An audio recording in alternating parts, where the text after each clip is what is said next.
بسم اللہ الرحمن الرحیم۔ حضرت خضر اور حضرت موسیٰ علیہم السلام کا واقعہ قرآن مجید کی سورۃ الکہف کی آیات 60 سے 82 تک مذکور ہے اور یہ نہایت ہی تفصیل سے بیان ہوا ہے۔ یہ قصہ اللہ تعالیٰ کی حکمت، علم اور تدبیر کی بہترین مثال ہے۔ اس واقعے سے ہمیں صبر، اللہ کے فیصلوں پر ایمان اور اس کی حکمت کے آگے سر تسلیم خم کرنے کا درس ملتا ہے۔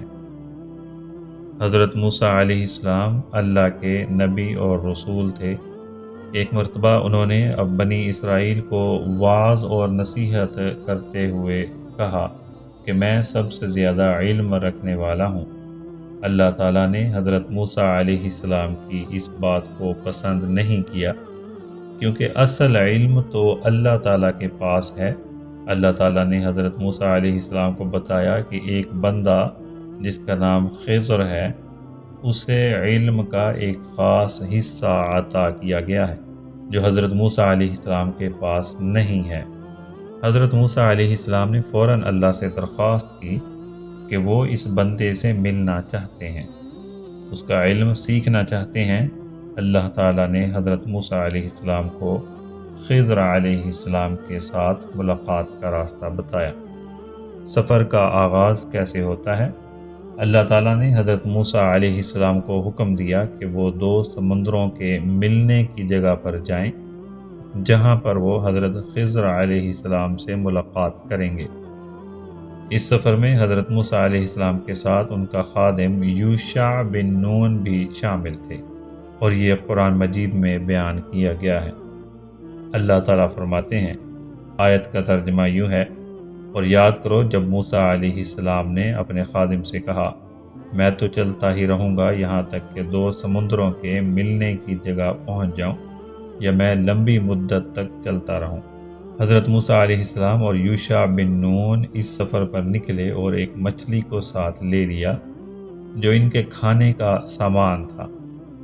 اللہ تعالیٰ نے انہیں یہ نشاندہی دی تھی کہ جہاں مچھلی زندہ ہو کر پانی میں چلی جائے، وہی جگہ حضرت خضر علیہ السلام سے ملاقات کی ہوگی۔ سفر کے دوران جب حضرت موسیٰ علیہ السلام اور یوشع بن نون دو دریاؤں کے پاس پہنچے، وہاں انہوں نے آرام کیا۔ اس دوران مچھلی زندہ ہو کر پانی میں چلی گئی۔ یوشع بن نون اس بات کو بھول کر حضرت موسیٰ علیہ السلام کو نہ بتا سکے اور وہ دونوں آگے سفر کرنے لگے۔ بعد میں حضرت موسیٰ علیہ السلام کو احساس ہوا کہ وہ اس نشان سے گزر چکے ہیں، چنانچہ وہ واپس پلٹے اس جگہ پر جہاں پر حضرت خضر علیہ السلام موجود تھے۔ جب حضرت موسیٰ علیہ السلام کی حضرت خضر علیہ السلام سے ملاقات ہوئی تو حضرت موسیٰ علیہ السلام نے درخواست کی کہ وہ ان کے ساتھ رہیں تاکہ وہ علم حاصل کریں۔ اللہ تعالیٰ سورۃ الکہف میں فرماتے ہیں، موسیٰ نے کہا، کیا میں آپ کے ساتھ رہ سکتا ہوں تاکہ آپ مجھے بھی اس علم سے کچھ سکھا دیں جو آپ کو سکھایا گیا ہے؟ حضرت خضر علیہ السلام نے فرمایا، یقیناً آپ میرے ساتھ صبر نہیں کر سکیں گے۔ حضرت خضر علیہ السلام نے مزید یہ بھی کہا کہ جو کچھ وہ کریں گے اس کی حقیقت کو حضرت موسیٰ علیہ السلام سمجھ نہیں سکیں گے اور جلد بازی میں سوالات کریں گے۔ حضرت موسیٰ علیہ السلام نے وعدہ کیا کہ وہ صبر کریں گے اور کسی بھی بات پر سوال نہیں کریں گے۔ حضرت خضر علیہ السلام نے حضرت موسیٰ علیہ السلام کو ساتھ لے کر 3 ایسے اعمال کیے جو بظاہر غیر منطقی اور عجیب نظر آتے تھے، لیکن ان کے پیچھے اللہ کی حکمت پوشیدہ تھی۔ وہ دونوں ایک کشتی میں سوار ہوئے۔ حضرت خضر علیہ السلام نے اچانک کشتی میں سوراخ کر دیا۔ حضرت موسیٰ علیہ السلام حیران رہ گئے اور بولے۔ اللہ تعالیٰ سورۃ الکہف میں فرماتے ہیں، موسیٰ نے کہا، کیا آپ نے اس لیے سوراخ کر دیا کہ کشتی والوں کو غرق کر دیں؟ یقیناً آپ نے ایک عجیب بات کی ہے۔ حضرت خضر علیہ السلام نے یاد دلایا کہ انہوں نے کہا تھا کہ آپ صبر نہیں کر سکیں گے۔ اس کے بعد حضرت خضر علیہ السلام اور حضرت موسیٰ علیہ السلام ایک لڑکے کو دیکھتے ہیں۔ حضرت خضر علیہ السلام نے اسے قتل کر دیا۔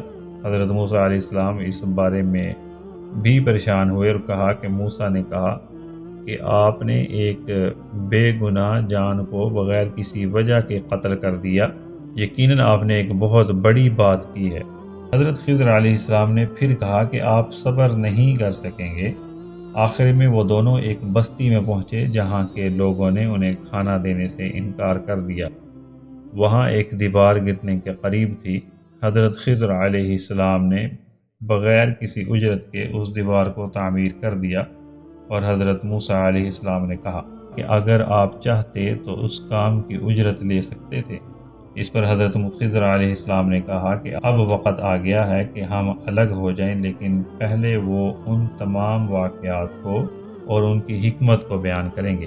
حضرت خضر علیہ السلام نے تینوں واقعات کی وضاحت کی۔ پہلی، کشتی کا سوراخ کرنا۔ حضرت خضر علیہ السلام نے کہا کہ وہ کشتی غریب لوگوں کی تھی اور ایک ظالم بادشاہ ہر اچھی کشتی کو غصب کر لیتا تھا، اس لیے انہوں نے اس میں عیب ڈال دیا تاکہ وہ بادشاہ کی نظروں میں نہ آ سکے۔ دوسرا سلسلہ جو لڑکے کو قتل کر دیا گیا تھا اس کے بارے میں فرماتے ہیں، اس لڑکے کے والدین مومن تھے اور یہ لڑکا بڑا ہو کر ان کے لیے آزمائش بن سکتا تھا۔ اللہ تعالیٰ نے چاہا کہ انہیں ایک بہتر اولاد عطا فرمائے۔ تیسرا، دیوار کی تعمیر کرنا، اس کے بارے میں فرماتے ہیں، اس دیوار کے نیچے 2 یتیم بچوں کا خزانہ مدفون تھا۔